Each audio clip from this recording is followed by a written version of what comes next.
ಆತ್ಮೀಯ H16 news ವೀಕ್ಷಕರೇ, ನಾನು ನಿಮ್ಮವ ಎಂ.ಐ. ಅಥವಾ ಮಲ್ಲಪ್ಪ ಜೋತಾರ. ಆತ್ಮೀಯರೇ, ಪಂಚಮಸಾಲಿ ಪೀಠ ಇವತ್ತು ಈ ರಾಜಕಾರಣಿಗಳಿಂದಾಗಿ ಗೊಂದಲಕ್ಕೆ ಒಳಗಾಗಿದೆ.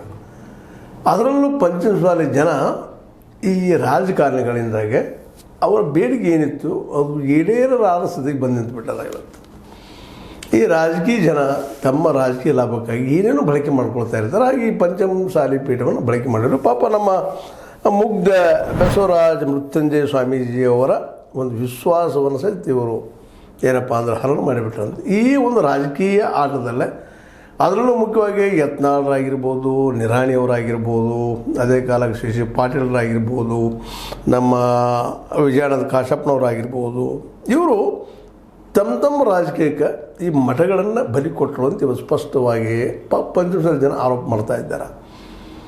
ಈಗ ಓಪನ್ ಆಗಿ ಯಾರಿಗೂ ಏನು ನೋಡ್ಲಿಕ್ಕೆ ಭಾಳ ಸ್ಥಿತಿ ನಮ್ಮ ಸ್ವಾಮೀಜಿಯವರು.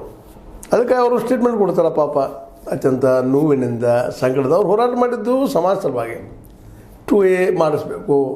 ಮತ್ತು ಇನ್ನೊಂದು, ನಮ್ಮಲ್ಲಿ ಈ ಒಂದು ರಾಜಕಾರಣಿಗಳು ಮತ್ತು ನಮ್ಮಂಥ ಜನ ಒಂದು ಸ್ವಲ್ಪ ಮುಗ್ಧ ಜನರಲ್ಲಿ ಹಾಕಿಬಿಡೋದು, ಮಿಸ್ಲಾಜಿ ಬಂತಂದ್ರೆ ನಮಗೆಲ್ಲ ಪರಿಹಾರ ಆಗ್ತದೆ, ನಾವು ಇಡೀ ಎತ್ತರಕ್ಕೆ ಹೋಗ್ತೀವಿ, ನಮ್ಮ ಉದ್ಯೋಗದಲ್ಲಿ ಸಿಗ್ತದೆ. ಹಾಗೆ ತಲೆಯಲ್ಲಿ ಹಾಕುವಂಥ ಒಂದು ಪ್ರವೃತ್ತಿನೂ ಭಾಳ ಅದ ರೀ ನಮ್ಮಲ್ಲೇ. ಆದ್ರೆ ಮೀಸಲಾತಿ ಕೊಟ್ಟಂಥ SC/STಗಳು ಎಷ್ಟು ಇಂಪ್ರೂವ್ ಆಗಿದ್ದಾರೆ, ಎಷ್ಟು ಕೊಟ್ಟಿದ್ದಾರೆ, ಎಷ್ಟು ಇಂಡಸ್ಟ್ರಿ ಮಾಡಿದ್ದಾರೆ, ಎಷ್ಟು ಉದ್ಯೋಗದಾಗ ಬಂದಿದ್ದಾರೆ, ಎಷ್ಟು ಡಾಕ್ಟರ್ ಆಗಿದ್ದಾರೆ, ಎಷ್ಟು ಇಂಜಿನಿಯರ್ ಆಗಿದ್ದಾರೆ, ಎಷ್ಟು ಮಂದಿ ದೊಡ್ಡವರಾಗಿದ್ದಾರೆ. ಇರ್ಬೋದು ಅಲ್ಲೇ ನೌಕರಿ ಹಿಡ್ಕೊಂಡಿದ್ದಾರೆ, ಇಲ್ಲಂತ ಅನ್ನೋದಿಲ್ಲ. ಆದರೆ ಅವರು ಡಾಕ್ಟರ್ ಆಗಬೇಕಾಗಿತ್ತು.